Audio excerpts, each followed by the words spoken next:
कौन बूढ़ा नहीं होगा? कौन बूढ़ा नहीं होगा? एक महानुभाव मुझे कह रहे थे, बिल्कुल मेरे सामने बैठे हैं, इन्होंने 4 दिन पहले ही इन्होंने लोढ़ा जी ने मुझे कहा था, साहब मेरी पत्नी अगर मेरी दादी साहब की 90 साल की सेवा करती है तो मैं मन में बार बार यही सोचता हूं, ये दादी साहब की सेवा नहीं कर रही, ये जो सेवा कर रही है मेरी बहुएं भी देख रही है, ये अपने बुढ़ापे की सेवा की व्यवस्था करा रही है।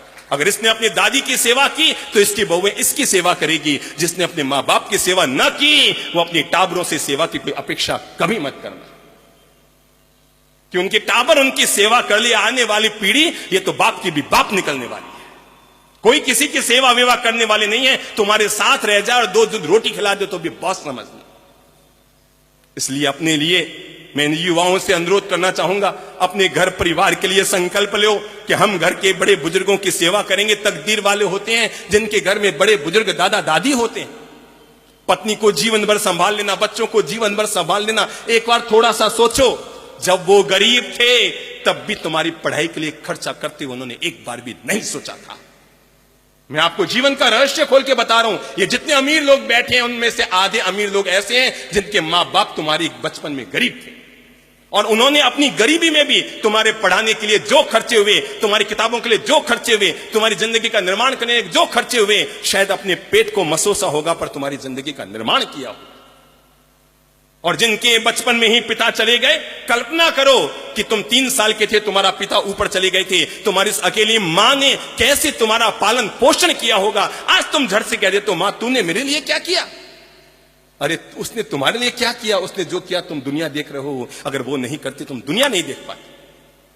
इसलिए कभी मत सोचना कि मां बाप ने हमारे लिए क्या किया। अरे जब वो गरीब थे ना तब भी उन्होंने अपने पेट को काट कर तुम्हारे जीवन का निर्माण किया था। कभी सोचा नहीं था खर्चा करते समय, हाँ मेरा बेटा पढ़ना चाहिए, हाँ मेरा बेटा पढ़ना चाहिए। जब वो गरीब थे तब भी तुम्हारे बचपन में खर्चे के लिए उन्होंने सोचा नहीं था। आज तुम अमीर हो गए हो।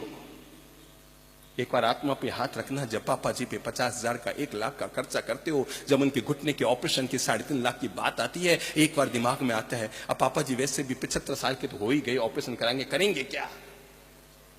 अगर ये चीज उन्होंने सोच ली होती ना, आज हम अनपढ़ और गंवार होते। हमारे बचपन में अगर उन्होंने ये सब चीजें सोच ली होती कि पढ़ा लिखा कर करना क्या है, बच्चा तो यही बड़ा हो जाएगा, यूं ही जी लेगा, अरे मेहनत से पैसे कमाते हैं इसके लिए थोड़ी कमा रहे हैं, तो जरा सोचो आज आप रोटी रोटी के मोहताज होते। पर मैं ये कहना चाहूंगा, जो हमारे घर में अपने माइत हैं, उन माइतों की सेवा शुश्रूषा का हम संभाल करें, उनका हम ध्यान रखें, उनकी हम सेवा के लिए अपने मन को जोड़ें।